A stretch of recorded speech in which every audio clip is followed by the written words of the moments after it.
Welcome to this video tutorial on glaucoma and cataracts. Glaucoma and cataracts are both degenerative eye diseases that are a natural part of aging and can lead to the permanent loss of vision. Glaucoma is a group of eye diseases that damage the optic nerve, a bundle of nerve fibers connecting the retina to the brain. This damage is caused by increased intraocular pressure, IOP, or pressure in the eye, resulting in permanent loss of peripheral vision. A cataract is a clouding or opacity of the lens of the eye that leads to gradual painless blurring and eventual loss of vision. First, we'll take a look at glaucoma, no pun intended. In a normally healthy eye, the clear fluid that fills the anterior chamber flows in and out to continuously nourish the nearby tissues. This fluid leaves the chamber through the trabecular meshwork, which is like a drain where the iris and cornea meet. In open-angle glaucoma, there is a wide and open angle between the iris and cornea. The fluid passes too slowly through the drain, and there is a slow clogging of the drainage canal, resulting in increased eye pressure. This is the most common type of glaucoma and may also be called chronic or primary glaucoma. Angle closure glaucoma, a less common form, has a narrow or closed angle between the iris and cornea. It is caused by the quickly developing blockage of drainage canals, resulting in a sudden rise in intraocular pressure. This leads to severe pain, nausea, redness, and blurred vision. The symptoms and damage of this type are usually very noticeable, demanding immediate medical attention. Other less common forms of glaucoma include secondary glaucoma and congenital glaucoma. Secondary glaucoma refers to glaucoma in which there is an identifiable cause of increased eye pressure, such as eye injury, inflammation, certain drugs such as steroids, and advanced cases of cataracts or diabetes. Treatment usually includes medications, laser surgery, or conventional surgery. Congenital glaucoma occurs in babies when there is an abnormal development of the eye's drainage canals during the prenatal period. It is rare, may be inherited, and can often be corrected with microsurgery or treated with medication and surgery. General signs and symptoms of glaucoma include the following. Open-angle glaucoma has no signs and symptoms in the early stages. It is a slow, progressive loss of peripheral vision, tunnel vision, persistent dull brow pain, difficulty adjusting to darkness, and failure to detect color changes.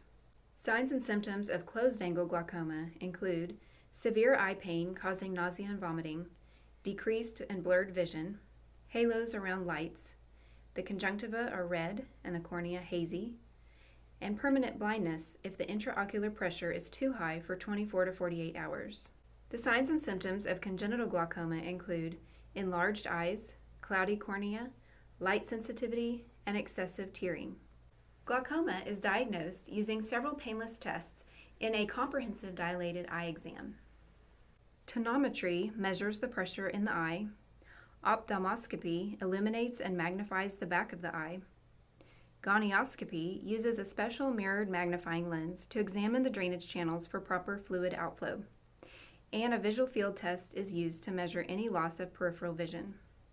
With early detection and treatment, glaucoma can almost always be controlled and vision preserved. However, once vision has been lost, it cannot be restored. Treatment is concentrated on lowering the pressure inside the eye to prevent damage to the optic nerve. This is most commonly accomplished with the use of eye drops or oral medications, some working to reduce the production of fluid in the eye, and others allowing for faster drainage of fluid from the eye. Another treatment option is laser trabeculoplasty, in which a laser is used to create holes in the meshwork of the drainage canal to allow the fluid to drain easier. If these methods fail to decrease fluid pressure, conventional surgery, a trabeculectomy, is required to create a new drainage area so the fluid can accumulate and drain into the vascular system. Treatment of glaucoma is usually a lifelong process requiring frequent monitoring and constant treatment. Nursing tips for the patient with glaucoma include the following. Eye drops must be used regularly and consistently. If stopped, pressure in the eyes will increase to damaging levels. Someone with glaucoma should generally be examined every 3 to 4 months for the rest of their lives, since there is no way to determine if the glaucoma is under control based on how they feel or their vision.